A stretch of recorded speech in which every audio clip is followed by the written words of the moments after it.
देशवासियों ने 10 साल हर पल मोदी को कसौटी से कसा है, तराजू से तोला है। मोदी की वाणी, मोदी का वर्तन, मोदी का समर्पण, 10 साल से देश 280 करोड़ निगाहें हर पल मोदी को देख करके सही गलत का फैसला करते हैं। और अनुभव के बाद 10 साल की कठोर कसौटी से निकल करके आज जब मोदी आया है तो आपका जाना हुआ मोदी है, आपका परखा हुआ मोदी है और आपके लिए जिंदगी खपाने वाला मोदी है। और ये मैं आज जो 14 में नहीं देखा, जो 19 में नहीं देखा, वो 24 के चुनाव में मैं भरपूर देख रहा हूं। मेरी माताएं बहनें, ऐसा लग रहा है मोदी का एक अभेद्य रक्षा कवच बन गई है पूरे देश की माताएं बहनें। छोटी छोटी बालिकाएं, मैं यहां देख रहा हूं कितनी बालिकाएं ऊपर हाथ कर रही है।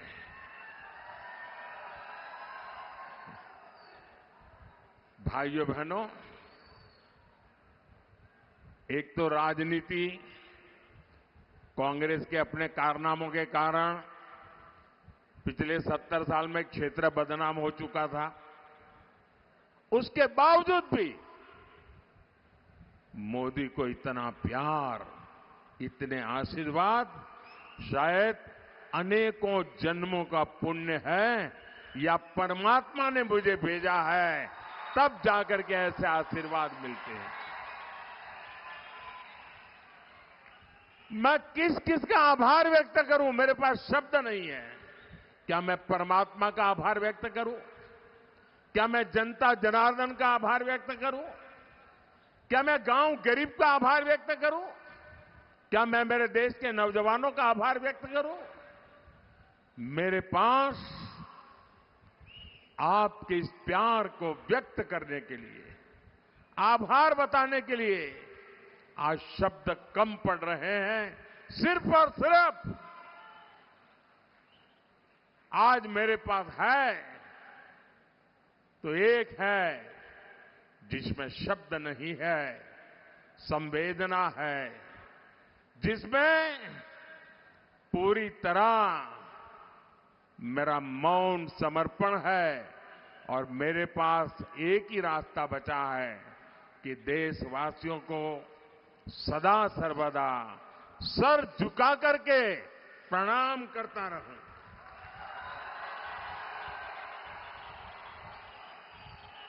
नम्रता पूर्वक ये सर झुकाकर हमेशा हमेशा के लिए मेरे देशवासियों को मैं प्रणाम करता रहूं, उनके आशीर्वाद लेता रहूं और न कभी थकूंगा, ये मेरी गारंटी है।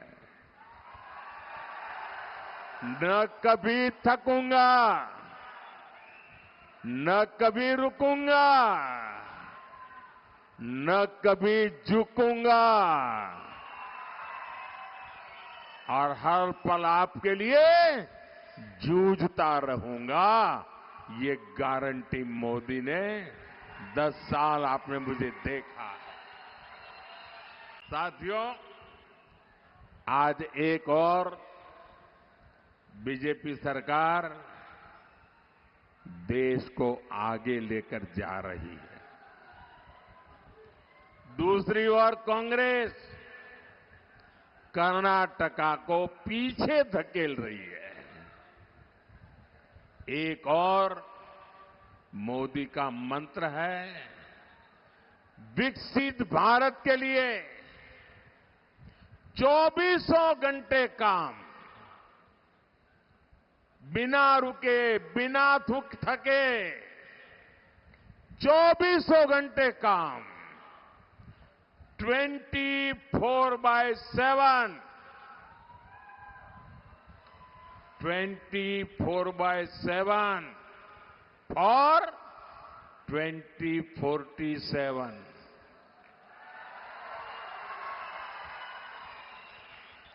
और दूसरी ओर कांग्रेस का वर्क कल्चर है, ब्रेक करो या तो ब्रेक लगाओ। कांग्रेस देश की एकता को ब्रेक करने में जुटी हुई है और डेवलपमेंट के कामों पर ब्रेक लगाने में लगी हुई है। साथियों, बीते 10 वर्षों में एनडीए ने कर्नाटका के विकास के लिए जितना काम किया, येदियुरप्पा जी और बसवराज बोम्मई जी ने कर्नाटका के लिए जो मेहनत की, कांग्रेस उसे बर्बाद करने पर तुली है। और कर्नाटका में कांग्रेस जनता को एड्रेस नहीं कर रही है। वो सुबह शाम तय करते हैं कि नंबर 2 एक को कैसे मारेगा, एक नंबर तय करता है नंबर 2 को कैसे मारेगा। वो उसको नीचा दिखाने के लिए क्या करेगा, ये उसको नीचा नहीं गया, ये यही खेल चलता है। कर्नाटक को ऊंचा दिखाने के लिए उनके पास कोई विजन ही नहीं है। अपने इन गुटबंदी के कारण, अपने ही भाई भतीजावाद के कारण, उनकी गलत नीतियों के कारण कांग्रेस कर्नाटका में युवाओं, किसानों और सामान्य नागरिकों के भविष्य से खिलवाड़ कर रही है। और कर्नाटका कांग्रेस का हाल देखिए जी, वो जनता को तो समझा नहीं रहे कि अंदर अंदर क्या करते हैं। अच्छा भाई 2.5 साल ये बैठेगा, बाद में 2.5 साल तुम आ जाना। अब ये 2.5 साल वाले एक दूसरे के पैर काटेंगे कि नहीं काटेंगे। और मैंने तो सुना है कि इंडिया अलायंस वालों ने एक नई फॉर्मूला खोज निकाली है। क्योंकि मैंने एक पब्लिक मीटिंग में पूछा कि भाई इतना बड़ा देश आखिरकार किसको सुपुर्द करे। आज देश 5 साल के लिए जिसके भी हाथ में देना है, तो हम सोच विचार कर देंगे कि नहीं देंगे, सोच करके देंगे कि नहीं देंगे। ऐसे ही हाथ बंद करके कोई भी आया तो दे देंगे क्या, दे देंगे क्या। बराबर विचार करेंगे भाई ये देश संभाल पाएगा नहीं संभाल पाएगा, क्या करेगा क्या नहीं करेगा, सारा ट्रैक रिकॉर्ड देखेंगे कि नहीं देखेंगे। अब मैं उनको पूछता हूं, बताओ तो सही, आपके पास कौन नाम है जिसको देश के लोग, देश उसको सुपुर्द कर सके। कोई नाम है क्या, कोई नाम है क्या उनके पास। आप ऐसे अंधेरे में बिना नाम को वो कुछ भी करें, आप स्वीकार कर लेंगे क्या, देश स्वीकार करेगा क्या।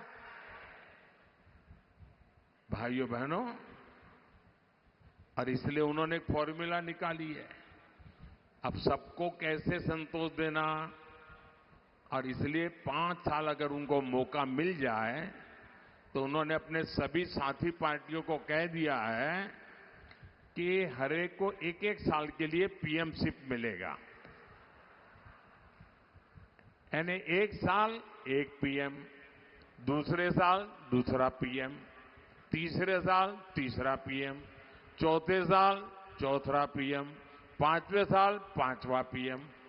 मुझे बताइए भाई क्या होगा आपका, क्या होगा मुझे बताइए। क्या आपको ऐसी चीजों से देश का भला दिखता है, आपको आपका भला दिखता है, आपके बच्चों का भला दिखता है। अब ऐसे लोगों के लिए वोट बिगाड़ सकते हैं क्या हम, बिगाड़ सकते वोट। वोट बर्बाद कोई कर सकता है क्या? मेहरबानी करके आपका वोट बहुत मूल्यवान है, बर्बाद मत करना भैया, गलती से भी मत करना। भाइयों बहनों, कर्नाटका में कांग्रेस ने नई एजुकेशन पॉलिसी पर ब्रेक लगा दिया। बताइए, 30 साल के बाद देश के 20 लाख से ज्यादा लोगों ने मनोमंथन किया। कर्नाटका के ही बहुत बड़े वैज्ञानिक के नेतृत्व में नई एजुकेशन पॉलिसी बनी, लेकिन उनकी वोट बैंक की राजनीति को खुश करने के लिए उन्होंने उसको भी रद्द कर दिया और इसका बहुत बड़ा नुकसान हमारे देश के युवा पीढ़ी को हुआ है। आपके बच्चों के भविष्य पर इन्होंने ताला लगा दिया है। मेरे भाई बहन, मैं बड़े दर्द के साथ कह रहा हूं, बड़ी पीड़ा के साथ कह रहा हूं। अरे भाई, राजनीतिक मतभेद हो सकते हैं, लेकिन हम में से किसी को भी जनता जनार्दन के भविष्य को तबाह करने का अधिकार नहीं है। लेकिन ये लोग, इनको आपसे कोई लेना देना नहीं है। यहां हेल्थ सेक्टर की बात हो, इरिगेशन की बात हो, सब पर राज्य सरकार ने पूरी तरह डंडा चलाया, बंद करवा दिया। भगवान बसवेश्वरा की इस धरती पर इस तरह डेमोक्रेसी के खिलाफ काम करके कांग्रेस बहुत बड़ी गलती कर रही है, बहुत बड़ा पाप कर रही है। साथियों, एक समय था जब गरीबों, एससी, एसटी, ओबीसी, पिछड़ों के हक की योजनाएं कांग्रेस के करप्शन का मुख्य स्रोत हुआ करती थी। कांग्रेस के पूर्व पीएम कहते थे कि गरीबों के लिए 1 रुपया भेजते थे तो सिर्फ 15 पैसा, 15 पैसे पहुंचता था। जरा मैं पूछना चाहता तो, 1 रुपया निकलता था, 15 पैसा पहुंचता था, तो बीच में कौन सा पंजा था जो 85 पैसे मार लेता था? साथियों, यही नहीं, वंचित वर्ग के नाम पर कांग्रेस ने फेक लाभार्थी भी बना रखे थे। करप्शन का तरीका देखिए, जो पैदा नहीं हुआ, जिसका जन्म नहीं हुआ, उसकी वो शादी भी लिखवा देते थे, फिर उसको वीडियो भी बना देते थे और वीडियो बना करके वीडियो वाली योजनाएं मार खाते थे लोग। ये करप्शन में मास्टरी थी इनकी। हमारी सरकार ने ऐसे 10 करोड़ नाम निकाले जो पैदा ही नहीं हुए थे लेकिन बेनिफिट ले रहे थे। हमने 10 करोड़ ऐसे झूठे नाम निकाले और इन लोगों की कमाई करने के सारे रास्तों को मैंने ताला लगा दिया है। आप कल्पना कर सकते हैं, जितनी कर्नाटका की कुल जनसंख्या है, उससे ज्यादा ऐसे लोग कागजों पे थे जिनका कभी जन्म ही नहीं हुआ था और सरकारी खजाने से पैसा जाता था। कांग्रेस सरकार ये जो जन्मे नहीं ऐसे लोगों के नाम पर हजारों करोड़ रुपए भेजकर बीच में से मार लेती थी और ये पैसे जाते थे ये कांग्रेस की पूरी इकोसिस्टम को, कांग्रेस के बिचौलियों की जेब भरती थी। अब मोदी ने इन योजनाओं को आधार और डायरेक्ट बेनिफिट ट्रांसफर से जोड़ दिया है। बीजेपी ने अब गरीब को उसका हक दिया है। अब मोदी जो पैसा आपको भेजता है वो पूरा का पूरा आपके बैंक अकाउंट में पहुंचता है। मोदी 1 रुपया भेजता है तो पूरे के पूरे 100 पैसे पहुंचते हैं। साथियों, विकास के लिए ये जो खतरे लेकर के आ रहे हैं, इन लोगों से चौकन्ने रहने की जरूरत है। भाइयों बहनों, मुझे बताइए, किसी भी प्रदेश में अगर लॉ एंड ऑर्डर ठीक नहीं है तो कोई इन्वेस्टमेंट करने आएगा क्या? कोई कारखाना खोलेगा क्या? कोई हिम्मत करेगा क्या? कोई नहीं करेगा।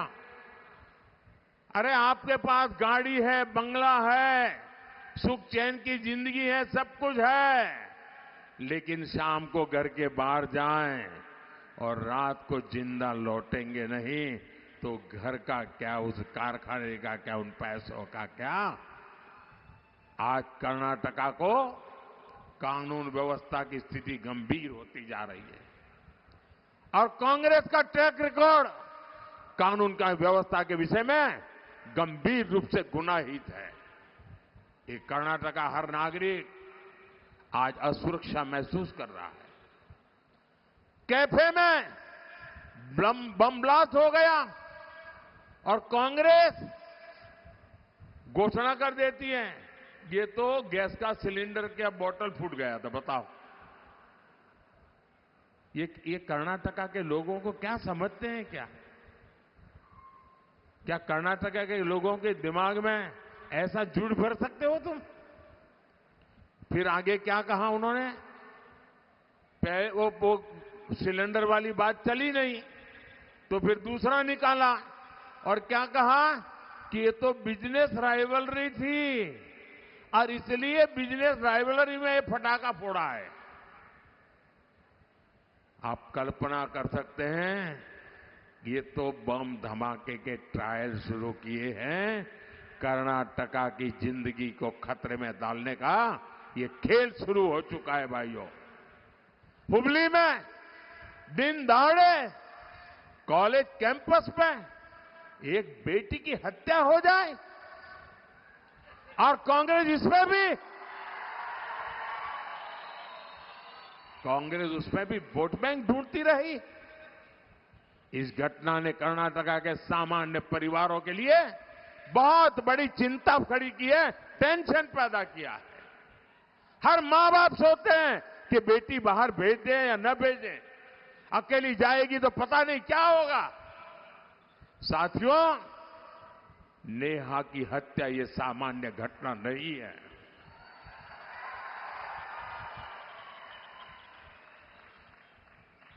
और सरकार में बैठे हुए लोग